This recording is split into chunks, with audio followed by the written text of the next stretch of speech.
Hello friend, स्वागत है आपका इस वी चैनल में। तो फ्रेंड, इस वीडियो के माध्यम से डिस्कस करने वाले हैं एमपी स्कॉलरशिप ऑनलाइन फॉर्म के बारे में। जी हाँ फ्रेंड्स, अभी तक हम पार्ट 1, पार्ट 2, पार्ट 3 बना चुके हैं। ये हमारे वीडियो का पार्ट 4 है। पार्ट 1 में मैंने आपको बताया था कि स्कॉलरशिप फॉर्म क्या होता है, स्कॉलरशिप क्यों दी जाती है, किस किस को दी जाती है, किस लिए दी जाती है, सब कुछ मैंने आपको बताया था। पार्ट 2 में मैंने रजिस्ट्रेशन करना आपको सिखाया था कि जो न्यू यूजर होते हैं वो आधार कार्ड से रजिस्ट्रेशन कैसे करते हैं, केवाईसी कैसे किया जाए, पार्ट 2 में मैंने आपको बताया।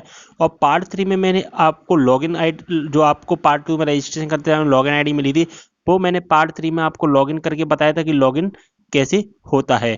तो मैं पार्ट 1, पार्ट 2, पार्ट 3 में बना चुका हूँ। अगर आपने वो नहीं देखे हैं तो आप उनको जरूर देख लीजिएगा, लिंक आपको डिस्क्रिप्शन में मिल जाएगा। अब हम बात करेंगे फ्रेंड्स पार्ट 4 के बारे में कि बीए, बीएससी, बीकॉम और एमए, एमएससी, एमकॉम का जो पार्ट 4 में जो रजिस्ट्रेशन है स्कॉलरशिप का, जो अप्लाई किया जाता है, आगे का प्रोसेस क्या है। इसमें हम बात करेंगे कास्ट सर्टिफिकेट कैसे अपलोड किया जाता है, क्योंकि जो आप जब फॉर्म में अप्लाई करते हो तो उस टाइम पर दो आपसे कास्ट सर्टिफिकेट पूछे जाते हैं।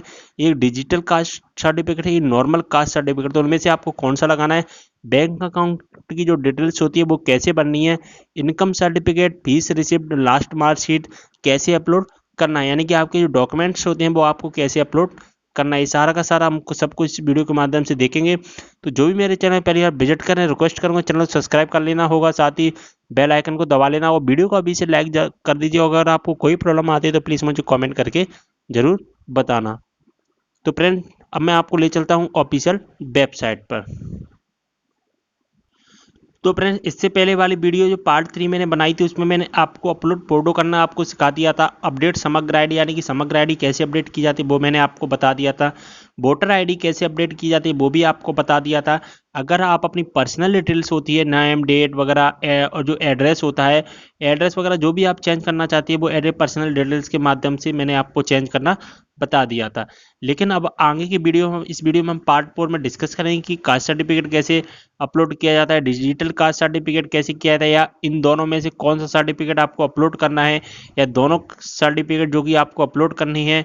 10th क्लास की मार्कशीट की अपलोड कैसे करना है, 10th क्लास का डिटेल्स कैसे अपलोड करना है, upload income certificate, fees receipt, last marksheet ये कैसे करना है, और जो लास्ट में आता है हमारा एडिट बैंक अकाउंट, वो बैंक अकाउंट होता है वो कैसे आपको अपलोड करना है। ये सारा का सारा हम सब कुछ इस वीडियो के माध्यम से देखने वाले हैं।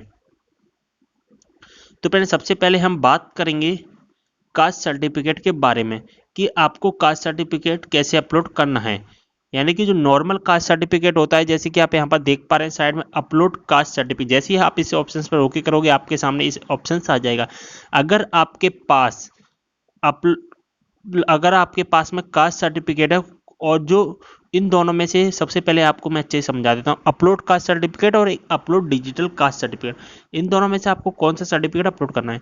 अगर आपके पास में डिजिटल सर्टिफिकेट नहीं होता है, डिजिटल सर्टिफिकेट कैसा होता है फ्रेंड्स वो मैं आपको एक फोटो के माध्यम से बता दूंगा। और जो अपलोड कास्ट सर्टिफिकेट यानी नॉर्मल सर्टिफिकेट होता है वो कैसा होता है वो मैं आपको एक फोटो के माध्यम से आपको बता दूं। पहले आप एक बात समझिए, अगर आपके पास में कास्ट सर्टिफिकेट है यानी कि ऑनलाइन वाला जो कास्ट सर्टिफिकेट नहीं है, तो आप जो नॉर्मल सर्टिफिकेट है ये वाला सर्टिफिकेट आपको अपलोड करना होगा।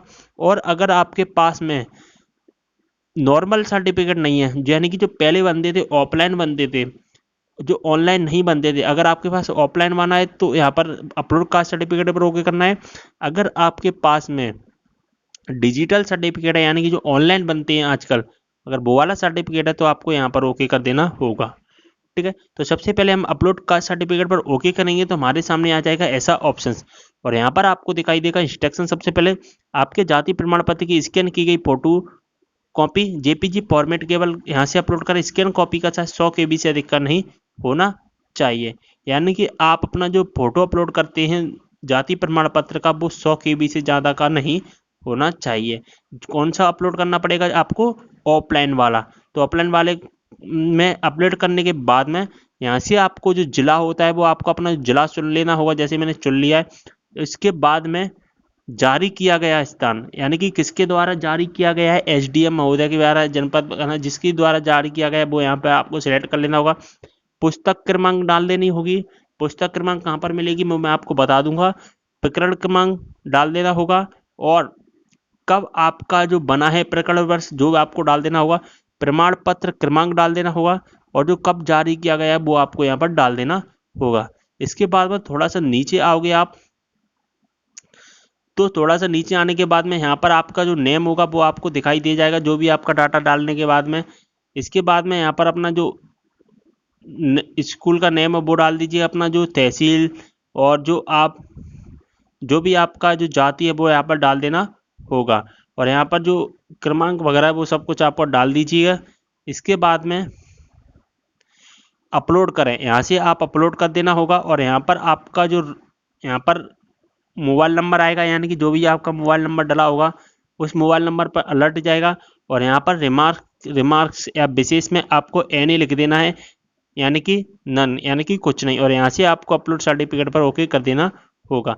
अब बात आती है कि जो ऑफलाइन सर्टिफिकेट कैसा होता है वो मैं आपको अब बता देता हूँ, और डिजिटल सर्टिफिकेट कैसा होता है वो मैं आपको बता देता हूँ, क्योंकि यहाँ पर बहुत सारे कमेंट आ रहे थे मेरे पास कि पुस्तक क्रमांक, प्रकरण क्रमांक और ये कहाँ पर आपको मिलेंगे, तो मैं आपको अब एक फ़ोटो के माध्यम से बता देता हूँ। तो फ्रेंड्स, ये हमने ओपन कर लिया है, हमारा ये है ऑफलाइन बनते थे, ये हमारा ऑफलाइन कास्ट सर्टिफिकेट है। जैसा कि आप देख भी पा रहे होंगे ऑफलाइन कास्ट सर्टिफिकेट। यहाँ पर आप देखिए पुस्तक क्रमांक, मैंने आपको बोला था कि पुस्तक क्रमांक यहाँ पर आपको दिखाई देगी, और प्रकरण क्रमांक जो भी आपका प्रकरण क्रमांक होता है वो आपको यहाँ पर दिखाई दे जाएगा, ठीक है। इसके बाद में प्रमाण पत्र क्रमांक उस जो पूछा था वो यहाँ पर आपको दिखाई देगा, आपका नेम वगैरह आपको यहाँ पर सब दिखाई दे जाएगा। जाति प्रमाण पत्र में ये वो वाला जाति प्रमाण पत्र जो ऑफलाइन बनाए जाते थे, ठीक है। यहाँ पर आपको सूची क्रमांक, जो सूची क्रमांक आपको डालनी है वो यहाँ पर लिखी है। इसके बाद में जो भी आपको देखना है वो यहाँ पर आपको मिल जाएगा, और यहाँ पर जारी की गई दिनांक, तो जारी की गई दिनांक जो भी जिस तारीख को जो जारी किया गया था वो यहाँ पर आपको दिखाई दे जाएगा। ओके, अब मैं आपको बताता हूँ कि डिजिटल सर्टिफिकेट होता है वो कैसा होता है। ये ऑफलाइन सर्टिफिकेट है, जो आप अच्छे समझ गए होंगे। तो फ्रेंड, डिजिटल सर्टिफिकेट ये होता है, ये डिजिटल सर्टिफिकेट यानी कि ऑनलाइन बनाया जाता है, कंप्यूटर से ऑनलाइन बनाया जाता है। और ये जो कि कैसे अपलोड होगा वो मैं आपको बता देता हूँ। यहाँ पर जो प्रमाण पत्र क्रमांक दिखाए, अभी समझ ली, फिर मैं आपको बाद में नहीं समझाना पड़ेगा। जो यहाँ पर प्रमाण पत्र क्रमांक लिखा है वो उसको डिजिटल सर्टिफिकेट, वहाँ पर आपको डिजिटल सर्टिफिकेट वाले ऑप्शन में पुटअप करना होगा, और यहाँ पर जो दिनांक है वो डालनी होगी। तो ये डिजिटल सर्टिफिकेट होता है, वो मैं आपको दिखा देता हूँ। ये आप ऑफलाइन सर्टिफिकेट में यहाँ पर अपना जो पुस्तक क्रमांक, प्रकरण क्रमांक वगैरह यहाँ पर आप डालना सीख गए होंगे। अब हम टिक करेंगे यहाँ पर अपलोड डिजिटल कास्ट सर्टिफिकेट। तो डिजिटल कास्ट सर्टिफिकेट टैब पर आप ओके करोगे तो आपके सामने नया इंटरफेस आ जाएगा। तो फ्रेंड, जैसे ही आप डिजिटल सर्टिफिकेट पर ओके करेंगे तो हमारे सामने आ जाएगा ऐसा इंटरफेस। अब आपको यहाँ पर क्या करना होगा, यहाँ पर आपको जो रजिस्ट्रेशन नंबर जो मैंने आपको बताया था, मैं आपको फिर से बता देता हूँ, RH419 ऐसे स्टार्ट होता है, और जो कब जारी किया गया था वो वाली दिनांक यहाँ पर डालनी है।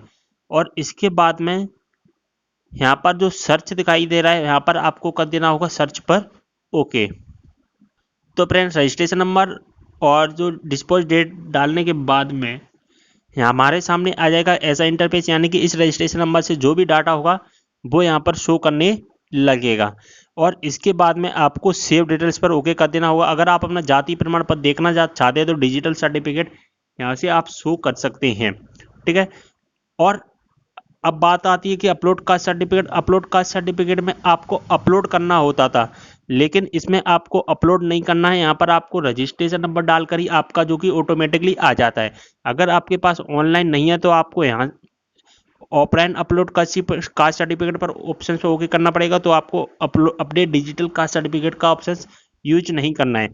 अगर आपके पास में ऑनलाइन सर्टिफिकेट है, ऑनलाइन कास्ट सर्टिफिकेट, तो आपको ऑफलाइन वाले को चूज नहीं करना है, यानी कि इन दोनों में से आप एक कर सकती हैं, ठीक है। तो आप सीख गए होंगे। यहाँ से हम कर देंगे सेव डिटेल्स पर ओके। इसके बाद में upload high school 10th board details. अब हम हाई स्कूल की जो कि डाटा है वो फीड करना सीखेंगे। तो फ्रेंड, जैसे ही हम हाई स्कूल पर ओके करेंगे तो हमारे सामने आ जाएगा ऐसा इंटरफेस। यहाँ पर आपको निर्देश दिखाई देंगे। निर्देश, आप अपनी हाई स्कूल की मार्कशीट अंक सूची की स्कैन कॉपी यहाँ से अपलोड कर सकते हैं। फॉर्मेट JPG होना चाहिए, और 100 KB से अधिक नहीं होना चाहिए। यहाँ पर जो हाइड हो गया है 100 KB से अधिक नहीं होना चाहिए, यानी कोई भी फाइल आप 100 KB से अधिक अपलोड नहीं कर सकती हैं। यहाँ से आपको अपना जो बोर्ड है वो बोर्ड का नाम यहाँ पर चॉइस कर लेना हो, जैसे कि मैंने MP बोर्ड चॉइस कर लिया है।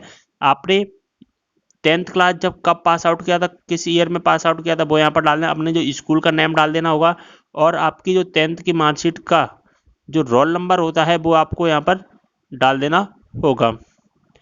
ठीक है, इसके बाद में आपको अपना जो 10th क्लास की जो मार्कशीट की फ़ोटो है वो यहाँ से आपको अपलोड करनी है। इसके बाद में register my 10th board examination details पर आपको ओके कर देना होगा। और यहाँ पर आप देख पा रहे हैं नीचे आपका जो फिर इसके बाद जो ऐसा है वो हो जाएगा और आपका जो 10th क्लास की मार्कशीट जो डाटा होगा वो आपको शो करने लगेगा। और इसके बाद में नीचे एक ऑप्शन आएगा सेव डिटेल्स का।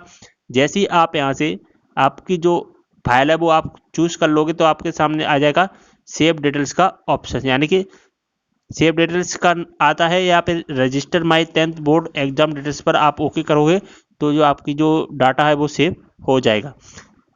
इसके बाद में हम बात करेंगे upload income certificate, fees receipt और लास्ट मार्कशीट कैसे अपलोड करनी है। तो हम इस टैब पर ओके कर देंगे। तो फ्रेंड्स इसके बाद में आ जाएगा इस टैब पर ओके करने के बाद हमारे सामने कुछ ऐसा ऑप्शंस। यहाँ पर आपको क्या करना है, यहाँ पर आपको सबसे पहले अपना जो इनकम सर्टिफिकेट है वो डालना होगा करंट ईयर का। आपने करंट ईयर का जो होना चाहिए और 100 KB से ज़्यादा नहीं होना चाहिए। और यहाँ से चूज फाइल करके जो कि आप अपना कर सकते हैं। ओके, इसके बाद में upload your last examination board semester marksheet if your course in semester 22, यानी कि लास्ट ईयर की आपको एग्जाम की जो मार्कशीट है वो आपको अपलोड कर देनी होगी।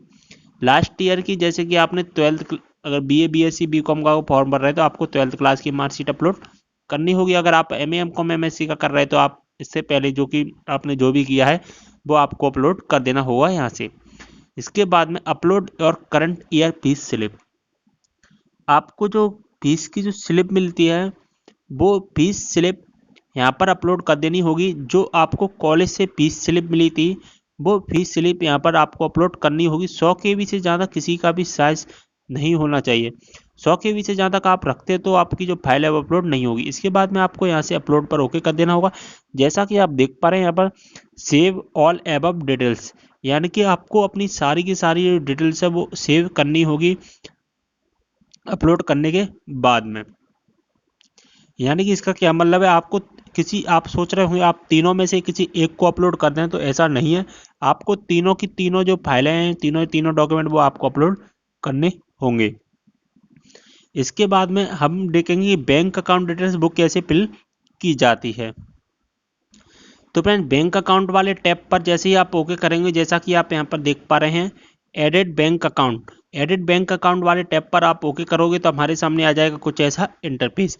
यहाँ पर आपको कुछ इंस्ट्रक्शन दिखाई देंगे, वो क्या है वो देख लेते हैं।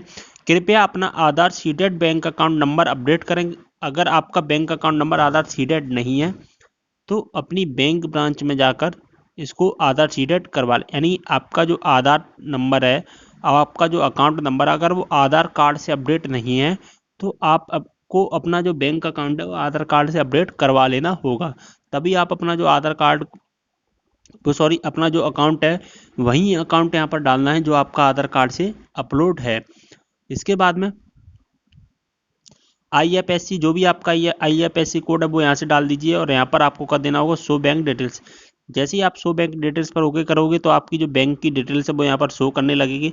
अगर आपको IFSC कोड नहीं पता है तो आपकी जो पासबुक होती है वहाँ से आप जो कि चेक कर सकते हैं। इसके बाद में आप अपना bank account number, retype bank account number, यानी कि आपको यहाँ पर जो बैंक अकाउंट नंबर डालना है वही यहाँ पर डालना है। इसके बाद में आपको इन अकाउंट नंबर आधार सीडेड अगर नो और यस इनमें से आपको सेलेक्ट कर लेना होगा, नो या यस है। और इसके बाद में save my bank account details, अगर आपका जो आधार नंबर बैंक अकाउंट से नहीं है लिंक तो आपको नो कर दीजिए, नहीं तो आपको यहाँ से यस कर देना होगा और यहाँ से save my bank account details पर आपको कर देना होगा ओके। तो फ्रेंड्स आज हमने वीडियो में देख लिया है कि caste certificate, digital caste certificate, 10th class की मार्कशीट और जो income certificate, fees receipt, last marksheet और एडिट बैंक अकाउंट को कैसे फिल किया जाता है। अब इसके बाद लास्ट जो वीडियो बनाऊंगा उसमें मैं आपको बताऊंगा registration application, scholarship application for scholarship और एप्लीकेशन डैशबोर्ड को कैसे अपडेट किया जाता है।